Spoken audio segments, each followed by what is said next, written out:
ಕ್ರಿಮಿನಲ್ಸ್ನ ಸಾಯಿಸೋ ಮುಂಚೆ ನಿನ್ನ ಕೊನೆ ಆಸೆ ಏನಪ್ಪಾ ಅಂತ ಕೇಳಿದ್ರೆ ಇವರು ಕೇಳಿರೋ ಕೊನೆ ಆಸೆಗಳನ್ನ ನೀವು ಕೇಳಿದ್ರೆ ಬೆಚ್ಚೆ ಬೆರಗಾಗೋದು ಗ್ಯಾರಂಟಿ. Number 1 Victor Figure. ಇವನು ಕೇಳಿದ್ದು ಜಸ್ಟ್ ಒಂದೇ ಒಂದು ಆಲಿವ್ ಹಣ್ಣನ್ನ.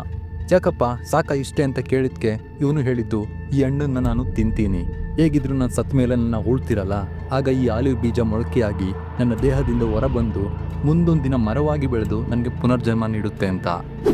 Number 2 Lawrence Brewer. ಸಾಯೋ ಮುಂಚೆ ಬಕಾಸುರನೂ ಸಹ ಇಷ್ಟೊಂದು ಬೇಡಿರ್ಲಿಕ್ಕಿಲ್ಲ, ಅಷ್ಟು ಊಟ ಬೇಕು ಅಂತ ಕೇಳಿದಂತೆ ಈತ. ಅದು ಕೂಡ ನನಗೆ ಹಸಿವಿಲ್ಲ, ಆದರೂ ಸಹ ನೀವು ಕೊನೆ ಆಸೆ ಏನು ಅಂತ ಕೇಳ್ತಿದ್ರಲ್ಲ, ಅದಕ್ಕೋಸ್ಕರ ಹೇಳ್ತಿದ್ದೀನಿ ಅಂತ ಈತ ಕೇಳಿದ್ದು 2 chicken fried steaks, cheese burger, omelette, barbecue meat, white bread, meat pizza, ice cream, crushed peanuts, etcetera etcetera. ಇಷ್ಟನ್ನೆಲ್ಲ ಅವನು ಒಬ್ಬನೇ ತಿನ್ನ ಅಂತ ನೀವು ಕೇಳಿದ್ರೆ ಆನ್ಸರ್ ಇಸ್ ನೋ. ಇದೆಲ್ಲ ಬಂದಮೇಲೆ ನನಗೆ ಹಸಿವಿಲ್ಲ ಅನ್ನಂತೆ.